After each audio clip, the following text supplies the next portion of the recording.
Hello, everybody. Thank you. Invite and share the live on tonight for this conversation we have today. And first, I want to welcome Breanna Banks. Welcome to We Have Overcome. Thank you for coming, and it's a pleasure to have you here. Thank you. I'm so glad that I was able to come and talk to your followers and your people, and I hope that everybody gets something out of it. Right. Amen. Because that's what it's really all about. If we just touch one person, if one person gets something, we've done what we were supposed to do. Right. Our topic today is overcoming postpartum depression, among other things, as it concerns with Miss Breanna Banks. One is teenage pregnancy.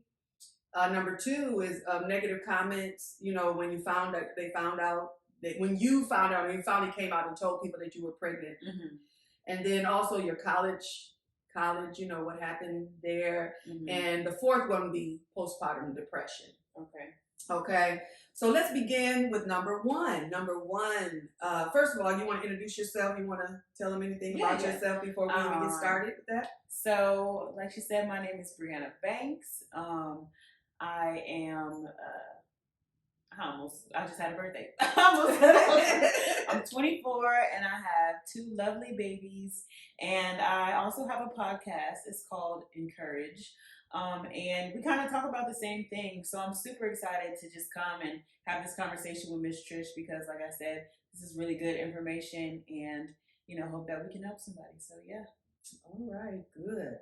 So when we talk about teenage pregnancy, did you ever think that you would be in that number? First of all, let me ask you that question, because I know that a lot of times we don't think about that, we know that exists. Once you having sex, you can possibly get pregnant. Mm-hmm. Did you think that would ever be you? No, and no. I never, ever thought that I would be a teen mom. I actually had this whole thing planned out in my head, I am definitely never going to have kids unless I'm married. We're all going to have the same last name because, me and my brothers and sisters don't have the same last name. And that really doesn't mean anything, but that was just something that I wanted, for my family. Mm-hmm. And to say that won't be the case, I can't. But that's just the image that I had in my head for myself. Right. So, when I found out, I literally was in shock.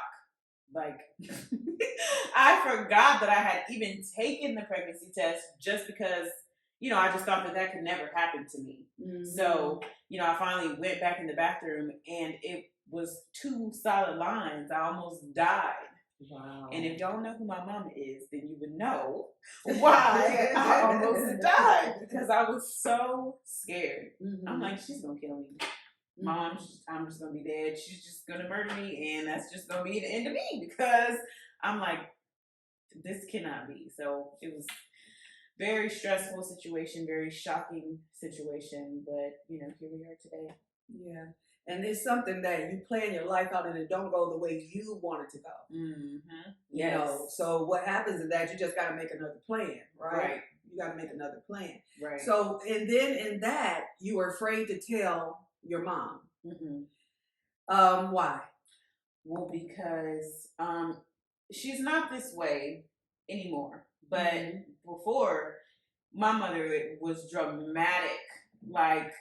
You needed to put her in a theater class to be on the stage, to be in the movie. How dramatic she was when things happened. I mean, any little thing would just set her off. Mm-hmm. And now that I'm older, I can understand kind of where that was coming from and why she was the way she was. But at the time, I didn't know. So I'm just like, I don't want to tell her because I don't want to deal with her reaction. Right. Yeah, it was scary. So how long did it take you to tell her? Was it immediately or you? Oh no, no. How many months? Was you in months when you told her? No, I think it was a couple weeks. A couple of weeks. Mm-hmm. But it felt like forever just holding that in, that secret. Yeah. But I finally did ended up telling her. Okay. And what was her response? What you expected? Or worse? No, I mean it was pretty much what I expected. Okay. Oh man. Now I'm having like flashbacks of when I told her. Yeah. So you know what? This is so funny. I forgot the story. So, I went to go pick her up and we were going somewhere on the way to somewhere. And I'm like, okay, if I tell her in the car, she can't hit me because if she hits me, we're both going to be in a car accident. That was my whole thought process of how to protect myself. Right. So I can't remember where we were driving. It was a long drive. And I, started to tell her what was going on with me because I was in college at the time.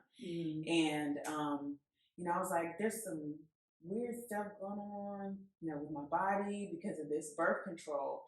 And the whole reason I got pregnant is because I was taking the birth control, but it was just messing with all of my lady everything. So I'm like, I just got to stop taking this. Right. But the second that I stopped taking it, I got pregnant. So I was telling her what was going on with my body, and I'm like, yeah. So I had to stop taking the birth control. And she I just left it at that. Like, I didn't say anything else. And she started to kind of piece the puzzle together. She's like, so are you telling me that you're pregnant or something? No, she said, well, if you don't take the birth control, then you're going to get pregnant. And I didn't say anything to that. So then it was that silence was very loud. She was like, so are you telling me that you're pregnant? And I didn't say anything. I just started crying. Oh, wow. So yeah, we had to go back home. And yeah, it wasn't a good situation. It wasn't a good day. And I kind of just felt like defeated, like after the conversation. And of course she wanted me to get an abortion, and she said you're gonna ruin your life, and all those things, all the negative things that you heard. And what did that do to you once you heard that? I just felt like she just wasn't on my side anymore, and I was by myself. Like, I had, of course, my child's father there. But outside of that, I just felt like I was by myself and I was going to have to figure it out on my own because I felt like she basically had disowned me at that point. So. Was that an option to you, though, as far as having an abortion? No. Was that your option? No. I mean, as soon as I knew that I was pregnant, I had already made up in my mind that I was going to keep the baby. I couldn't do it. I wouldn't be able to live with myself after that. I would be thinking about it every day. I didn't want to do it, and I wasn't hearing it from anybody because everybody that I told pretty much wanted me to have an abortion. And I'm like, well, you have kids, don't you? Like, right. How can you tell me to do something that you didn't do? And then I remember telling my dad, and he didn't give me quite the same reaction, but he was just saying, like, I just want you to know you have options. And he just had a baby, like, around that time. And I'm like, but you just had a baby. Like, how can you say that? Right. But, yeah, so it was a rough time in the beginning. But, eventually everybody did come around. Some took a little longer than others, but, we just worked it out. So, and then, because you was in college at the time, so the main thing was they wanted you to finish college. Yes. That's what it was all about. And they didn't feel like, you can finish college and be pregnant. Right. Yeah, they felt like you can't do both. You're not going to be able to do it because it's going to be too hard. But, that's one thing about a challenge. Yeah. You took on that challenge. You took that challenge on. Now, I'm not going to say that it was easy because, man, it was hard. That's what I was going to ask you. Now you stayed in the dorms. Well, not while I was pregnant. Okay. Yeah, I was staying off campus at this point. But no, I mean, it was still very hard. Like, there was shame. Once I started to show, I would sit all the way in the front of the class, so I didn't have to walk back, in front of everybody and get the looks, and you know. So I sat in the very, very front, and I remember there was an older woman who was actually attending the classes too. Mm-hmm. And, you know, she would just be like, you know, I commend you for what you're doing. And she would tell me about her daughter. And, you know, she just made me feel good and comfortable. So I kind of sat by her like the whole semester. That she helped me too. I cannot remember what her name is, but if you're watching this, thank you, because I remember all the nice things that you said, and you definitely helped me get through. Well, that's encouraging. You had God will put someone in position.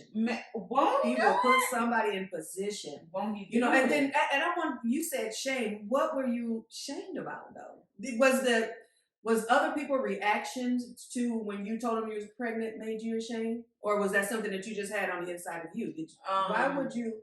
Well, I mean, I think that how everyone reacted definitely played a part, but then there was a different kind of shame that came about, you know, being in front of my peers and, you know, having them kind of look down on you or felt they were judging you. Yeah, I felt like I was being judged because to my knowledge, I was like the only pregnant girl in class. But then when I got pregnant with Tara, you know, I was further along in school, and there was another girl who was pregnant at school. So, you know, we became friends, and we're still friends like to this day. And she actually had her baby like in the middle of the semester. You know, when I was pregnant with TJ, I took a semester off when it got closer to the time. But she was waddling in the class almost 40 weeks. Determined. Yeah. And her last name was Banks. Was it? Yes. Wow, what a coincidence. I know. So we were helping each other, you know, projects we worked together, and we kind of just helped each other. And then like, I mean, not too long after she had her baby, she was back in class. And you did the same. Yep. You did the same. Yep. And it was a struggle. It was a struggle. Trying to juggle the two. Yeah, because I mean, you know, during the first trimester, you're super tired. So I was falling asleep in class, you know, having the sickness. Yeah, you know, sickness. Right. And then the shame part of it, you know, having people feeling like you're trying to focus in class, and then people are looking at you. Of course, your mind is going to be wandering like, dang, are people staring at me? Like, you know, and college is hard for in and of itself, yes. Not pregnant, not going through those things. So it definitely was a challenge, but I thank God that I was able to go through that, because, you know, it has given me some strength and some tenacity. So, you know, I'm appreciative of it.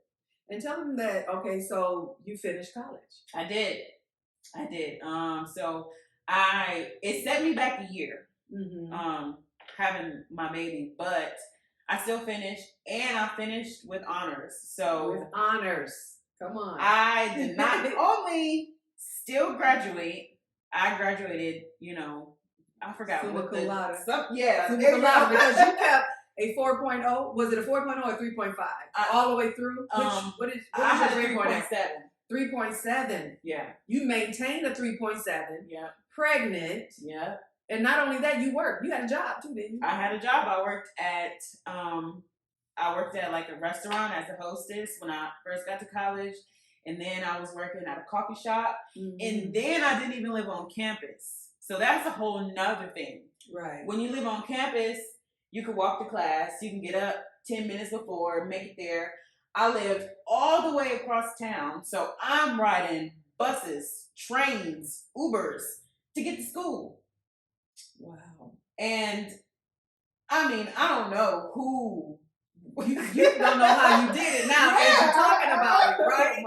Yes. And then it's just, you know, brings back memories when I drive downtown, because I'll see the train going over, and I used to look, you know, every other day in that same spot, sitting in a train on the way to school. And I'm just like, wow, I don't know how I did that, but, you know, I'm grateful that Tyler was there too, because he helped me. You know, he was dropping me off at the bus and picking me up, and sometimes he would meet me come get on the train, meet me halfway, and things like that. So he was definitely a big supporter in that too. I wouldn't have been able to do it without him. So that's wonderful. Yeah. Did you feel like you had something to prove though? Oh, I definitely did. Did you? I definitely did. Was that your drive? More so, or I mean, I know you wanted to graduate, but but that lit a fire. Okay, it lit a fire, and I was like, okay, you proved it wrong. That's fine, but I'm still gonna do it. Right, I'm still gonna do it, and it felt good. It felt so good. I made a video when I turned my last assignment in. Did you see that video? No, I didn't. I have to show you. It's on my Instagram. But like when I submitted my last assignment, I said, Tyler, you got to record this because. I mean, it was just like a weight lifted off of me. Like I was 20 pounds lighter. I said, oh, thank you, Jesus. Right. And then the pandemic happened. So my last semester, right at the end, I had senioritis so bad. It was so hard at the end. But then the pandemic hit and all classes turned online. Wow. And so these classes were not meant for online. It wasn't structured that way. Oh, wow. So it was rough. It was so rough. But I made it through. And I'm so happy. Thank you, Lord, for helping me, because that's what I was going to ask you. What do you accredit that to? You beat all these odds, and we're going to get to the postpartum. Mm-hmm. Let me ask you something, too, because even in that, I know some people go through depression when they're going through school. Mm-hmm. I've heard a lot of young ladies or men even, because of the how heavy stressful that is, that they go through a depression. Mm-hmm. Did you feel like you were going through depression at any time? I can't remember. What I know for a fact, though, my anxiety was off the charts. I mean, like, before a big test, I would be shaking in my seat, like just trembling, like, oh Lord, please help me. And then every time, you could probably ask Tyler, he'll tell you, after the test, I'll be like, oh, I don't think I passed. Oh, just worried, sick. And then I would have an A, and he would be like, you do this every single time. Why do you do this to yourself? But I was stressed. I don't know if I was depressed, but I was definitely stressed. Through a stressful time. Yes. But when you dealt with your postpartum, that was before or during you were in school, or was this after? When did you have your baby? Your first child? March. So I had taken a semester off. So the semester ends December. So I think January through May, I wasn't in school. And then I went back in the fall. But, I didn't even know until you told me. So Yeah. So that's why a lot of times when you may have been going through some depression and didn't realize you were, because depression goes undetected. Okay, before we even get into that, I want to we're going to talk about the 8 different types of depression. This is the hard thing. Most of the time, depression is hard to identify. Which you know that yourself. Yeah. Until I told you, or then I saw the symptoms of it when and I was like, something is not right with her. Something is going on. But let's get to that. Hold on. Let me give this first, and then we're going to get to that. So there's like 8 different types, unless they created some more, because as they do study, they find different type of symptoms and connect them with different things. But depression is almost one of the leading deaths. Yeah, because depression leads to suicide. Right. You know what I'm saying? Yeah. It's so many things that's associated with depression. Yeah, and I didn't even know I knew there was postpartum, but I didn't know there were 8 different types. Yes. So there's the mild depression, mild, moderate, and severe depression. And they all have different symptoms connected to them. Depression is first diagnosed using a checklist of questions about things like energy level, mood, appetite, and sleep. Yeah. And the answers are scored numerically to help GPs, which is, the physicians or whatever. Because I remember going to the doctor and they gave me a little questionnaire to fill out. I've taken that. You've taken that, yeah. To how do you act and such and such, and all this different questionnaire find out if you're going through a depression. Because, like I said, back in before they really was conscious of this, people were committing suicide. People were dying, and they really was dying because they were in that dark place and didn't know how to come out and didn't know, what type of help that they could get and didn't even know they were in it. Yeah. So then we'll talk about that one, bipolar disorder, that bipolar depression. I didn't know that was a depression. Yes. Manic depression, sometimes referred to as manic depression. This causes extreme mood swings. So there's just different things that's associated and connected with these things. I mean, we don't get into all the symptoms, but I believe that people should know them, read them, and when you know that, then you can look at the signs. Yeah. You know what I'm saying? Because even there's child depression. See, sometimes those things start as little children. That's why I asked you, you probably didn't realize it. Yeah. Maybe you were going through depression before you even got to that place where, after you had the baby. Yeah. Because I had childhood depression. My depression started as a child. And that was because of the abandonment. Traumatic situations take you into a depression. Okay, then they have now, because it's the holiday. Yeah. So you got the seasonal depression. What? Yes. Oh, yeah, because if you don't have any family, you lost someone. So we got a lot of, and they claim that on Thanksgiving and Christmas, a lot of suicides and people are in distress, and because of this holiday season. A little sidebar, but my sister Castaria just told me she went to school with a boy, and he just ended up killing his mother on Thanksgiving.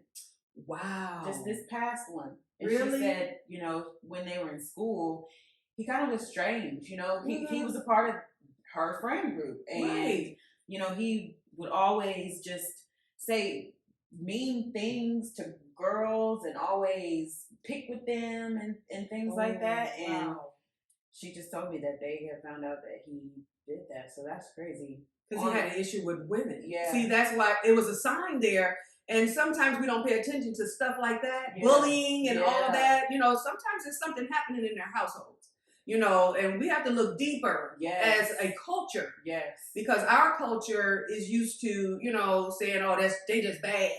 You know what I'm saying? Or just whoop them and all this and not getting to the root of that problem that child is having. Right. And then something traumatic has to happen, to open up someone's eyes, So, I mean, it's so important that we really pay attention to our children because a lot of these things start off as child, and that's sad that he got to the point where he killed his mom. I don't know what she was doing to him or whatever, but I don't know. Even though they were the only two in the house, and I'm like, where's the daddy? Where's the cousins? Anybody? What happened? Right. And I don't know what was going on in that household, so nobody knows. That's very sad. Yeah. So even that's like the seasonal disorder, like if someone passed away and then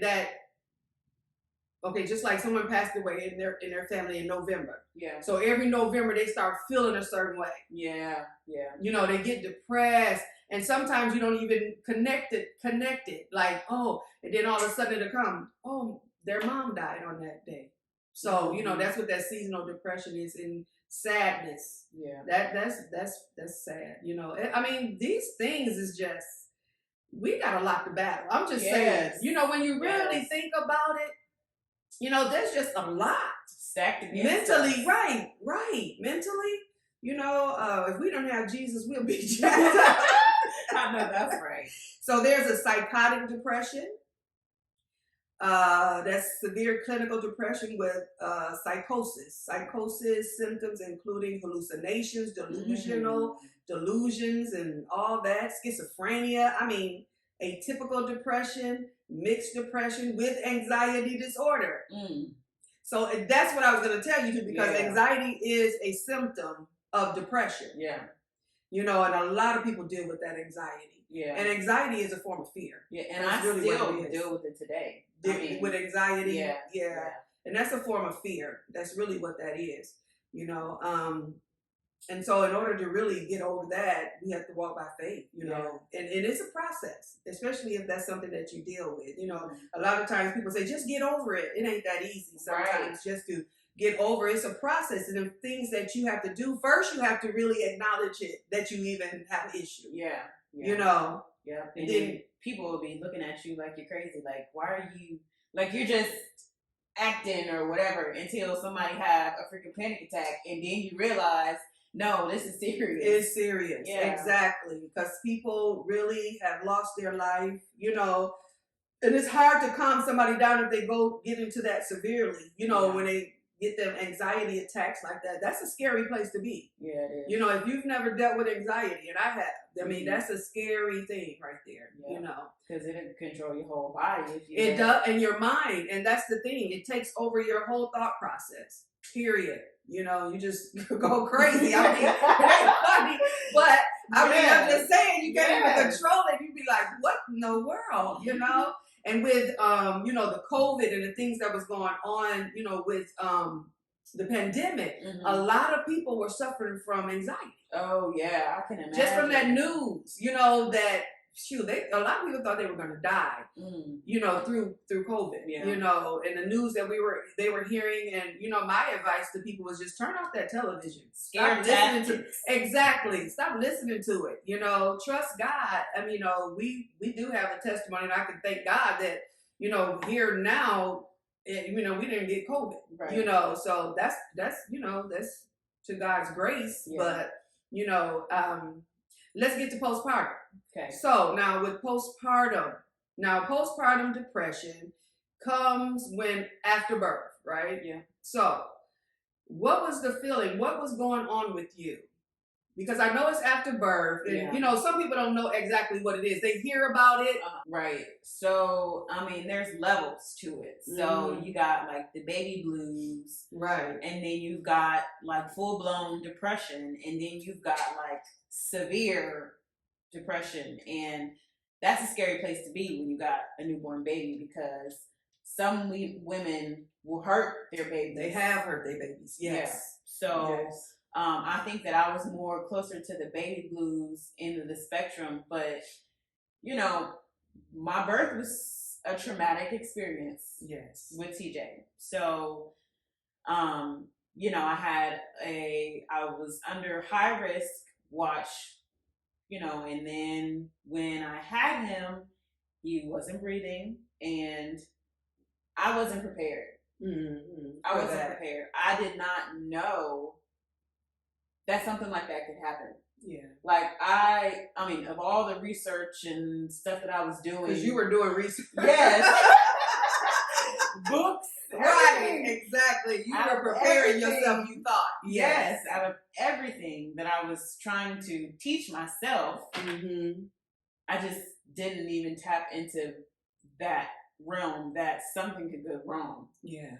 And that's not a thought that we really want to have. No. I mean, growing up, I just seen women having babies, and that was that. And they keep having them, you know? Like, so I just didn't know that something could go wrong. So when that happened, it really just shocked me. And, you know, seeing a baby so small on so many wires and machines, and hearing all these noises. And I mean, even when I go to the doctor today and I hear that machine that I don't know what it's called, but it's a certain beeping noise that they're keeping track of something, that takes me back to when TJ, like, it's a trigger. It really is, that noise. And it just put me in this whole different mindset. And you know, going through that, like I said, it was very traumatic. So afterwards, I thought that I was okay, but I really wasn't, you know? So I had just given life to a human, you know, all my nutrients and everything is out with this baby, you know, and then he's having complications, and there was a chance that he wasn't going to make it. You know, because he didn't breathe for 10 minutes. 10 minutes. I mean, it was like, 10 minutes he was struggling. Right. So I don't know.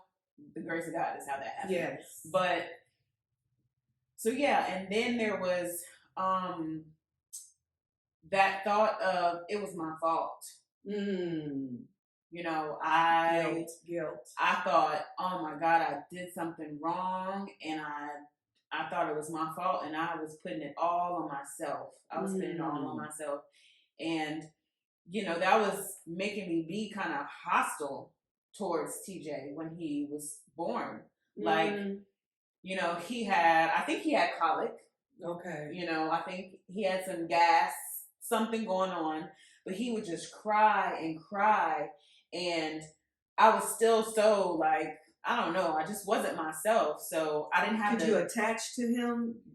Did you attach to him? Well, no, I don't feel like I did because he was in the NICU for 2 weeks. Yeah. And then I got the flu, so I couldn't even see him.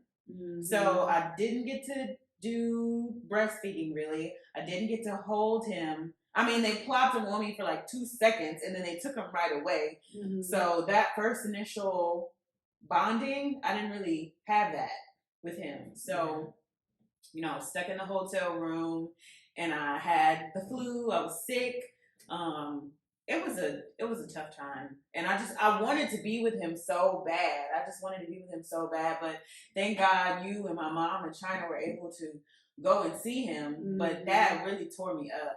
That really tore me up, and then trying to breast pump and just it was so much. It's like overwhelmed you. I didn't even know. I just didn't even know. I was not ready for that in any capacity. So it really just took a toll on my mind. And when I finally got him, you know, home, and I couldn't figure out what was going on, you know, I guess whatever I was eating was creating gas for him. So I'm like, okay, well, if I can't eat what I want, then like, what I'm already not sleeping, so now I've got to do restrictive eating, right? And then you're still crying. I just couldn't. It was too much. So yeah, I was going through some depression because that's a whole lot. Yeah, especially at 19 years old. Right. Like you think you know, especially all the preparation that you did before time, and man. This just took you right off. Took me out. Yeah, took me out, and then you know. Poor Tyler. I probably was not being a very supportive person for him, and you know he had to deal with it in a whole nother way. He had to be strong for me, but he probably was really hurting on the inside too because it was also a shock for him as well. Yeah. So, but he didn't really have time to deal with that. I feel like because I was so distraught, you know. So yeah, it was tough. It was tough. So it led you to, because well, I know I took you to mental health. Yes, I had to therapy. Yeah, because it got to that point where you needed to see a therapist. Yep. And you know, I don't know why therapists have such a bad like connotation when it comes to going to like you're crazy. People will be like, oh, I'm not crazy. So no, but this world that we live in is really tough. I mean, a lot. It's overwhelming. Yes.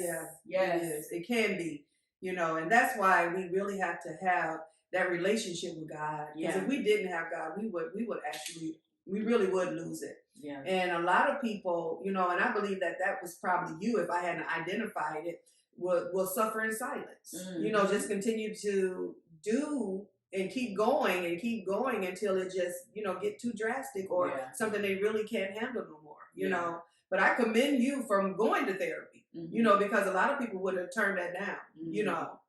Oh no, I ain't, like you said. And it wasn't an easy thing to do. Like I really had to just have a conversation with myself. Like, okay,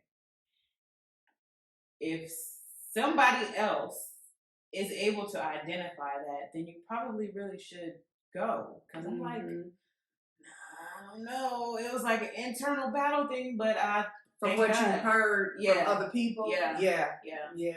I'm like, dang, is it really that bad? But so how was it? The therapy?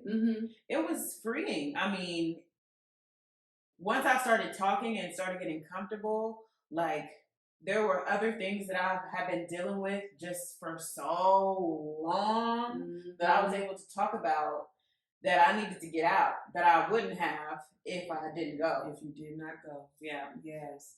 And we say this all the time, confession is crucial to your healing. Yeah. And the thing about a therapist, and I know a lot of people don't, recommend, but I recommend Jesus and therapy. I'm gonna be honest with you. Get what you need for your mental health. The thing about it, when you go to a therapist, they don't know you. Right.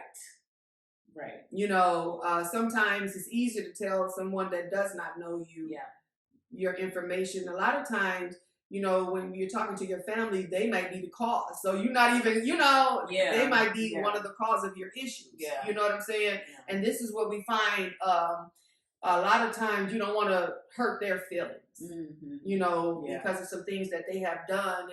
And this is the thing. We have to be open, even as parents. You got to think about that too. I was going to say, when you're a kid, another thing is you're scared. Yes, exactly. And that fear will keep you in a box. Right. Even when, kids, something has happened to them, and it could be somebody in the family or anything that'll, people be like, well, why didn't you say something? Because they were scared. Exactly. So exactly. Yeah. And see, you battling in your own mind. You're looking at them as an adult, especially if we haven't created that space. Yeah. Where, and make them comfortable, they can come and tell you anything. Yeah. We got to make sure we do that. Yeah. Because that's why people get away with stuff. Yeah. When it comes to children. Yeah.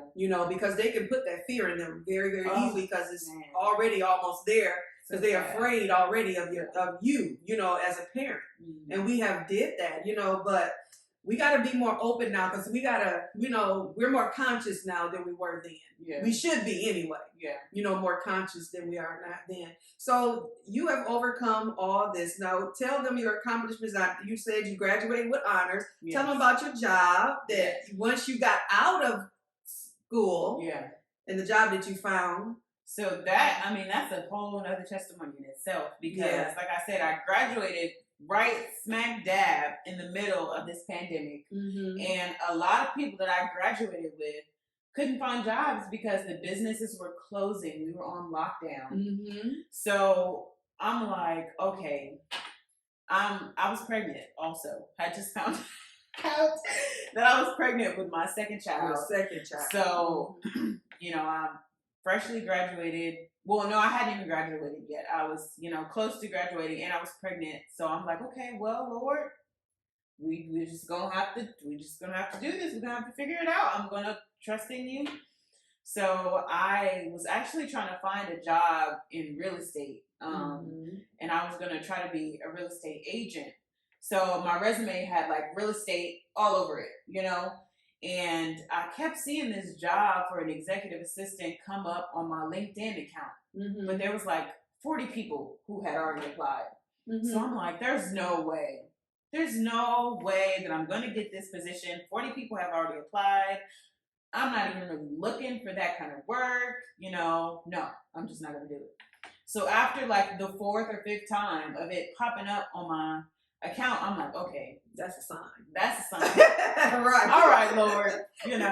But I didn't really want it. So I didn't even change my resume or anything. Like I had just did it really quick. Like, okay, if something happens, it does. If it doesn't, it doesn't. Mm-hmm. So like the next day, a recruiter contacted me. Well, I'm like, okay, Lord, this might be something, you know? Right. So I talked to the initial recruiter and she was like, your performance is really outstanding in school and things like that. She's like, but I see your resume says that you're looking for something in real estate. You may want to make it more general. Like the recruiter was giving me advice to help me get this position. I'm like, favor.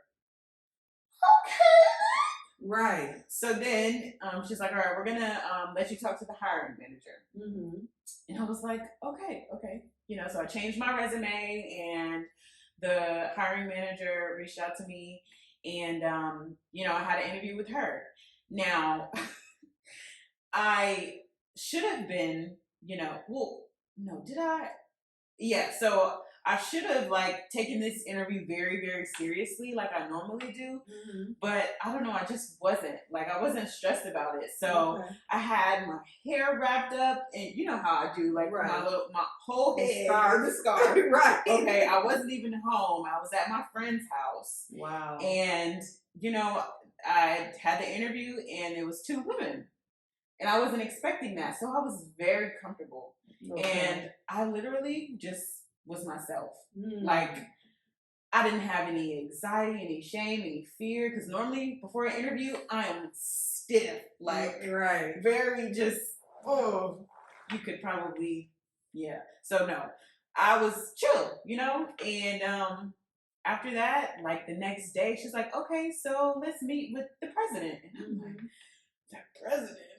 I don't know about that, but okay, let's meet the president. Right. So then the next day I had an interview with the president of the company, and he seemed to really like my energy and what I was saying and how I presented myself. So I got the job, and I wasn't looking for that job.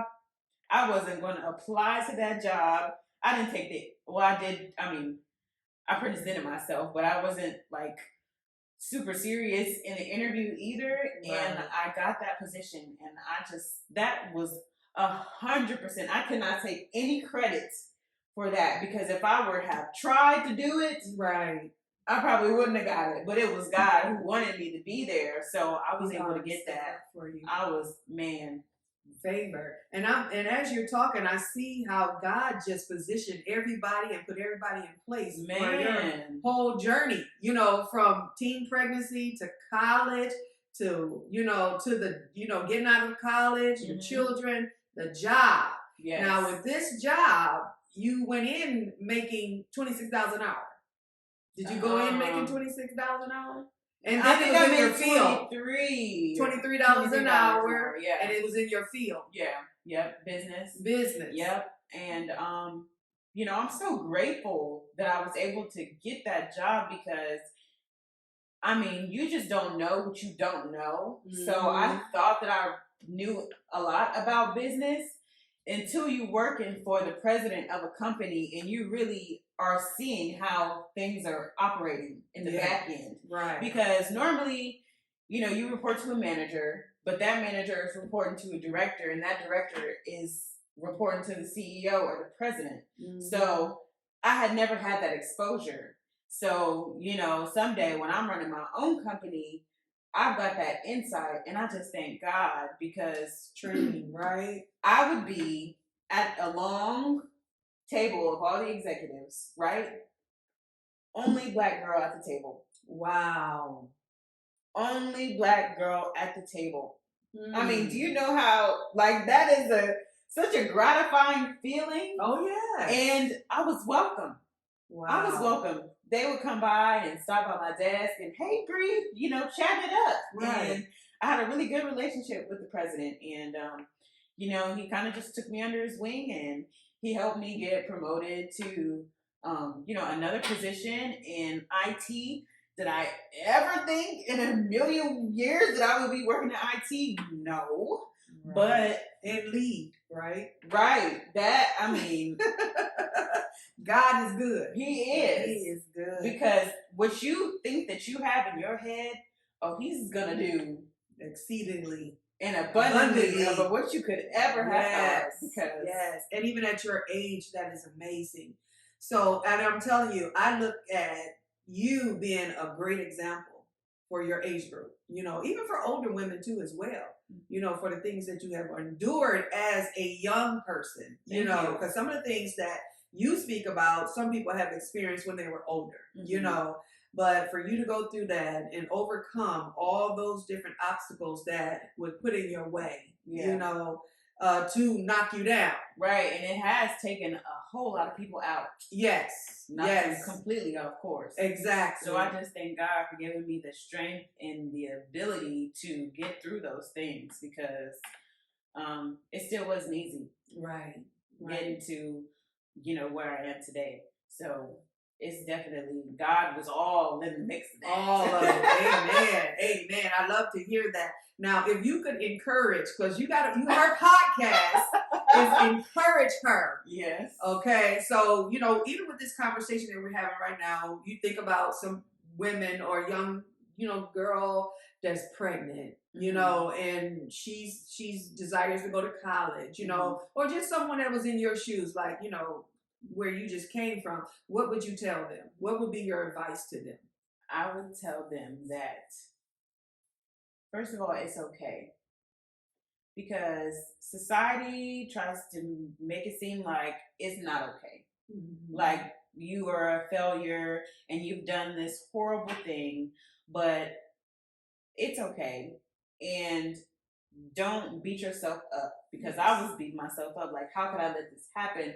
So don't beat yourself up. Know that it's going to be okay. And that this is just a phase, a very small phase in your life. And then it's going to be greater later. And don't let this pregnancy, this baby, deter you from what you want to do in life or what God has in place for you. Because if you're pregnant, it was going to happen. Right. It was meant to be. Nothing happens on accident. So it was determined that you were going to have this baby, and it's all good. You can do it, and women have been doing it for centuries before us. Girls was getting pregnant at 13. Yes, they were. Back in the day, okay? Yes, they were. And they were doing it back to back to back to back. So don't think that your life is over, because your life is not over. And I know it may feel like it's over right now, but you're going to get through it. And like I said, it's a phase and you'll overcome. You just need to have the right people around you. If there are people who are putting you down and saying that you can't do it, or you need to surround yourself with somebody else, because those words will drag you down if you let them. So you need to be around positive people and, try to educate yourself as much as you can. There's no manual on having a baby. So there are going to be some unexpected things, but you'll get through it. And, like I said, women have babies every day, so you'll be all right. All right. Well, I thank you for having me. This was a wonderful interview and some good advice for your age group. I know you're going to inspire a lot of people. So just keep on doing what you're doing with your podcast. We pray that God bless it tremendously. That it be very, very effective, and I believe that it will. That it is. Because you are a great host, and I've actually been on her podcast. Yes. So and this she's Sunday, a wonderful host as well. This Sunday it'll be on YouTube. It'll be on Apple Podcasts, Spotify. So be looking out for that. We are talking about self-worth. Yes. Which is a great topic as well. So tell them where they can find you. Okay. Besides that, since we talk about the podcast, but Instagram, so on Instagram, you can find me at Breanna Monet _ and my podcast Instagram is Encherage, but it's spelled ENCHERAGE. And that's my Instagram name, and you can find me on Apple Podcasts under that name as well. All right. Well, Facebook, I thank you so much for joining and participating. We had some comments that was, they said, great interview, Bree. And then someone says, may the Most High bless you to continue to inspire others with your journey. Oh, thanks, now, ain't guys. That a blessing? That was Brother Latif. So, and then someone said, yes, my daughter goes through depression strongly. She has been in therapy for years now.